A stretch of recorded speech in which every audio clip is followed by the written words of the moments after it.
Hey guys, welcome to another smaller alarm compilation I'm making. This one featuring 4 bells that I have shown off in the past, but honestly felt like showing off again. This time with better filming quality. So starting off, I have this. This is an early Wheelock 46 8-inch bell, dated the 25th week of 1980. And this is one of 3 bells that I got from my college. This one was floating in a dinghy full of water. They told me I can have them if they work, so I pulled them out of the water, dried them out, and they all sound great. But that's my opinion. I'll let you guys form your own opinions.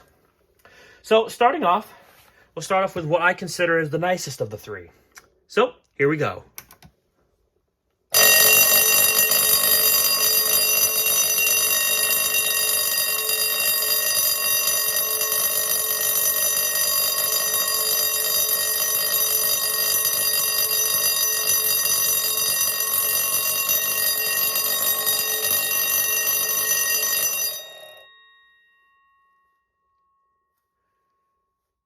Yeah, that one sounds good. Now, on to the next one. All right, here's bell number 2. This one is slightly newer than the last one. This one is a model 46T with an 8-inch gong. And one way you can tell it's a little newer is that it has the red textured paint that all the Wheelock bells nowadays use. This one had a little trouble at first, but with some hammer adjustment on the inside of the motor, of course, it actually sounds pretty darn good now. So, without further ado, here we go.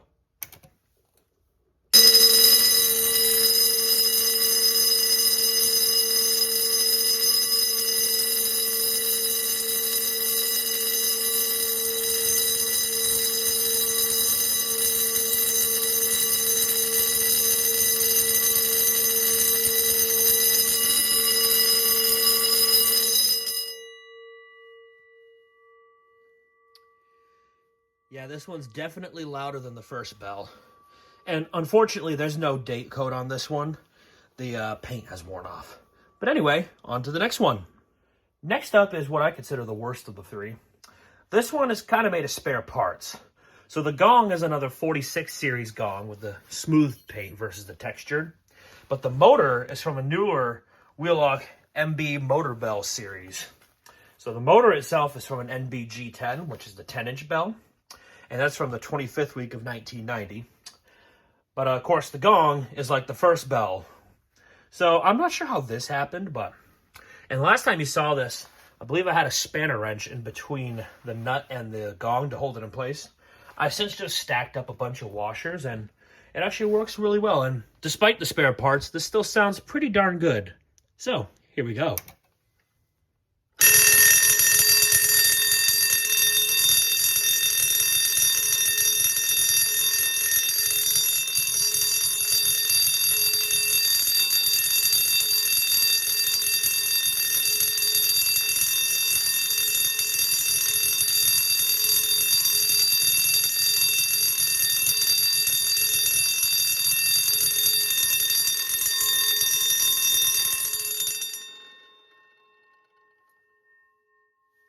As my power supply burns off power, you can hear the motor chugging.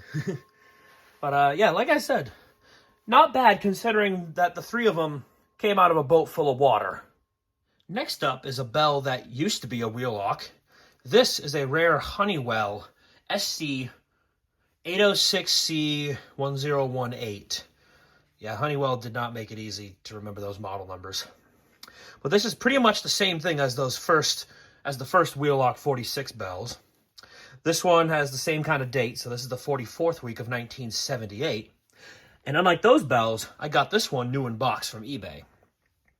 And honestly, this is easily one of my favorite alarms. I don't know what it is about it, but I think it's just the way it looks with the logo, the way it sounds. It's just an awesome bell.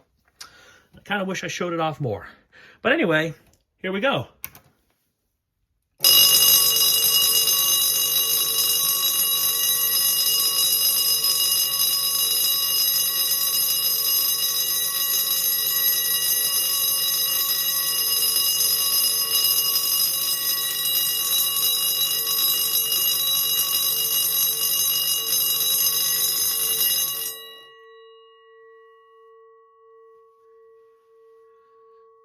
I'm sure some of you are starting to realize that they're starting to sound the same. Also, you'll notice I propped this up on a box. That's because the first one was starting to slide around. So I did that just to kind of hold them still, and it surprisingly works well.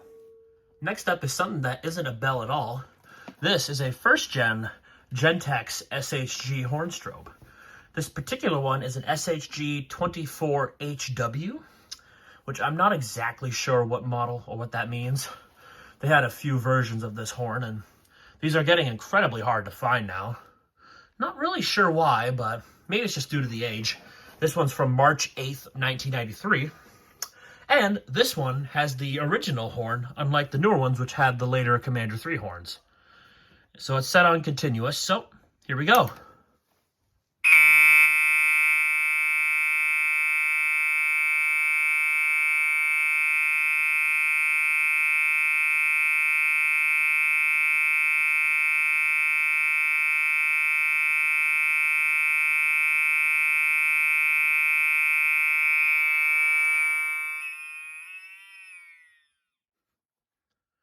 This is one of those ones that sounds funny when burning off power.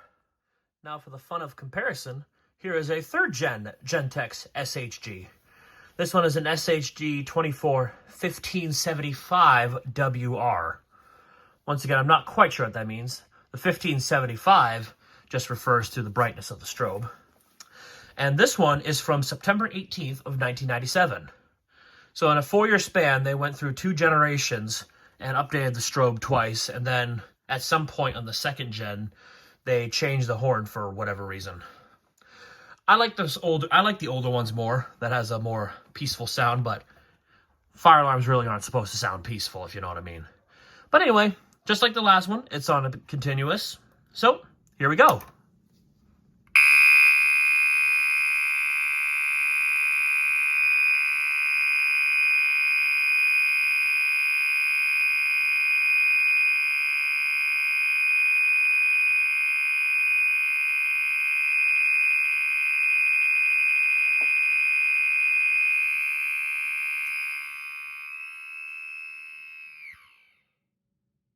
I would argue that this is a little louder. That strobe is definitely faster than the other one too. But it still sounds funny when burning off the power. Next is something much more rare than both of those SHGs. This is a Wheelock V7001-12. So this one, unlike the typical 7001 series horns, this one is horizontal mount. And both the strobe plate and the horn have a date on it, and they both say the 21st week of 1983. So this one is a little later one. And this one is 12 volts DC rather than 24. Probably for smaller panels like the Firelight Mini Scan 112 or something like that. So, without further ado, let's see how this one sounds.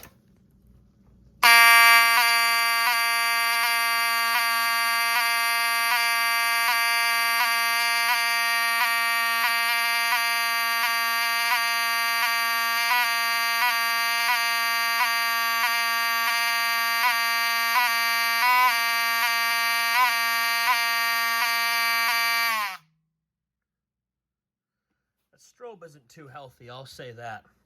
But still has that distinctive Wheelock skip. Next up is another rare one. This one is a vertical mount Simplex horn strobe.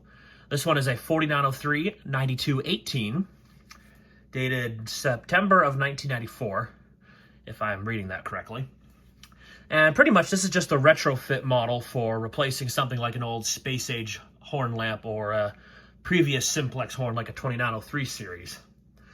These are weirdly rare. I would have thought these would be more common considering how many of those old horns get replaced, but somehow this one has become kind of rare, and especially one with a mechanical horn.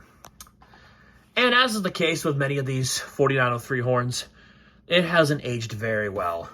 It could sound worse, but it doesn't sound great. So, just a warning. Here we go.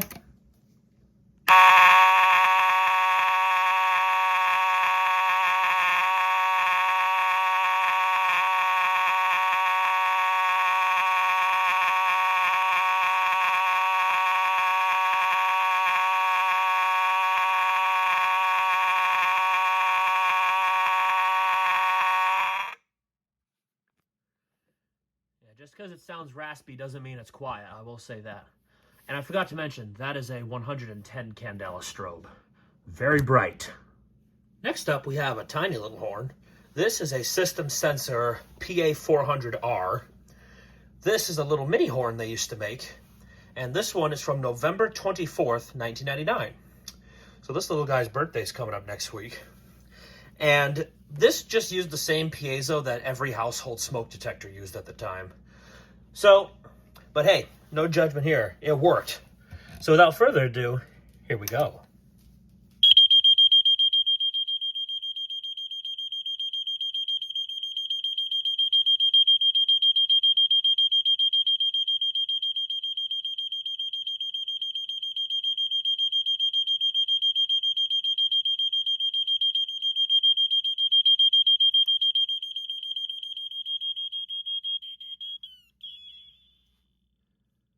Yeah, this little guy does not draw much power, so it takes a little while to burn that off.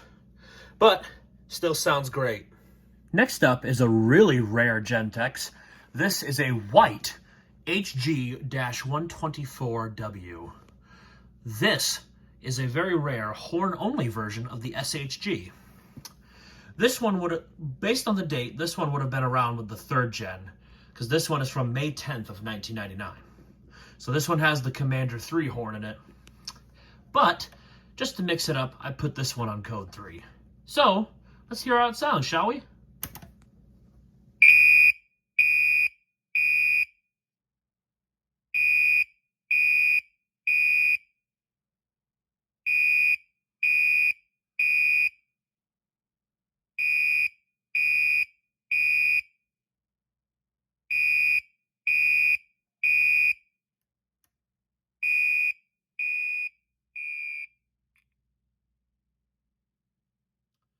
Yeah, not as fun as the other ones when burning off power, but still pretty loud. So quite by accident, this compilation is turning into a rare device compilation.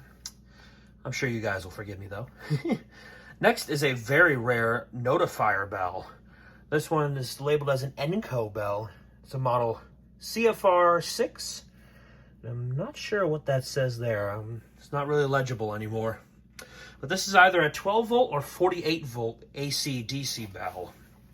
So 48 volts AC, I guess you could use this as a phone bell or something. But without further ado, let's hear how this one sounds.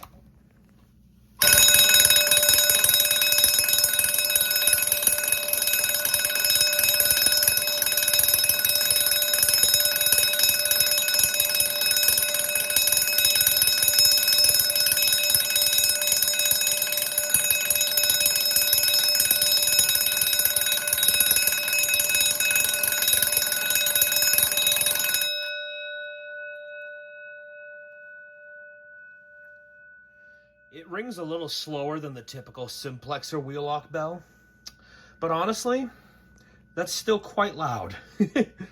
Next one we have here is by far the biggest one on the list. This is an Edwards Model 382 Adaptahorn. This one's another 115 volt model, and it looks like it was painted red at some point. I'm not sure. I doubt that's factory, I gotta be honest. But it looked really cool regardless, so that's why I picked this one up. And as you can see, the volume screw is tightened all the way, so it's a little quieter. For now. But without further ado, let's hear how this beast sounds.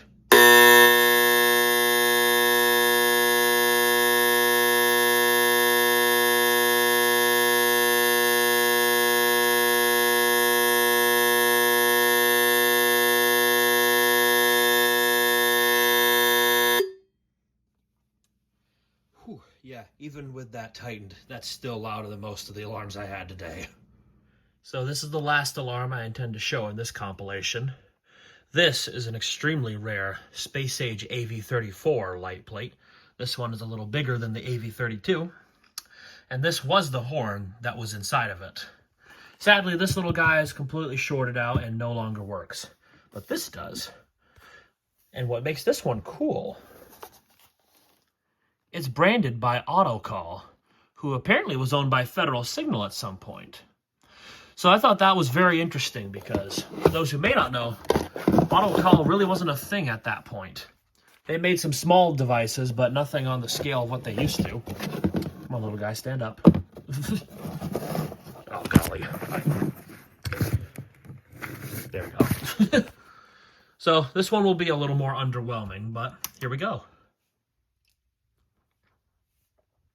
Yeah, that's pretty cool. It'd make for a great nightlight. I can dim it here.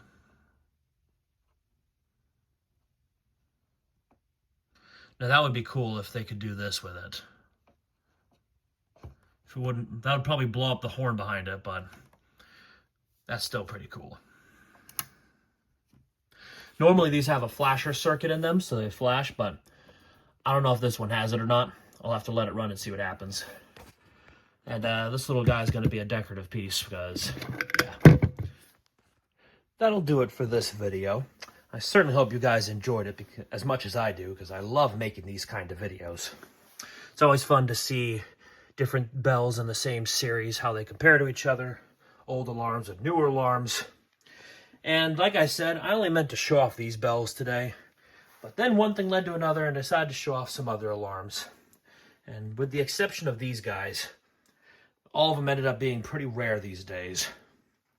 And who knows, maybe this one will be rare one day as well. But anyway, there you have it. Thank you guys for watching and have a great day.